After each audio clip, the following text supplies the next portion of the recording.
Hindi pa man nagsisimula ang pagdinig ng Senado, sinalubong na ng protesta ang investigasyon kaugnay sa engkwentro sa Mama Sapano. Panawagan ng ilang Christian group naway magkaroon na ng tunay na usaping pagkapayapaan. May nusugo si Jay Sabales. Jay. Kara, ilang grupo nga ang nagsasagawa ng kilos protesta sa labas ng Senado kaugnay ito ng nakatakdang Senate inquiry sa nangyaring insidente sa Masasapano, Maguindanao.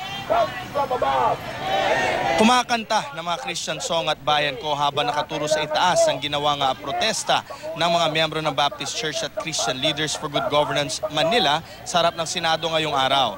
Gaya raw na nakasulat sa kanilang damit, not M16 but John 3:16 at Truth, Justice, Peace, SAF 44. Layunin daw nila na magkaroon ng tunay na usaping pangkapayapaan. Para raw sa kanila, ang nangyaring insidente sa Fallen 44 ay patunay na habang may hawak na baril ay hindi talaga pwedeng pag-usapan ng kapayapaan.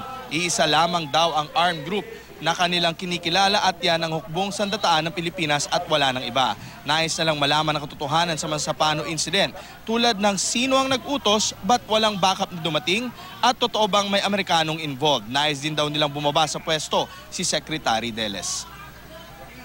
Secretary Deles, we demand that she resign. We just feel and believe that she is not effective in her discharge of her duties. And under her stewardship, nangyari ito.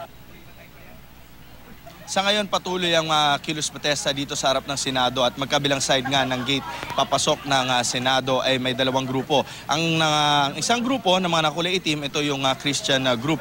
Habang dun sa kabilang side naman, ito yung grupo ng Bayan ng Muna. At ang hiling naman ng Bayan Muna ay panagutin daw ang Amerika, si Pinoy at maging si Purisima. At yan muna latest mula dito sa Senado. Balik sa iyo, Kara. Jay, dahil ikaw ay nandyan sa labas ng Senado, may balita ka ba, may impormasyon ka ba kung pumasok na sa loob ng Senate building itong si suspended PNP Chief Director General Purisima na inaasahang dadalo sa investigasyon ngayong araw?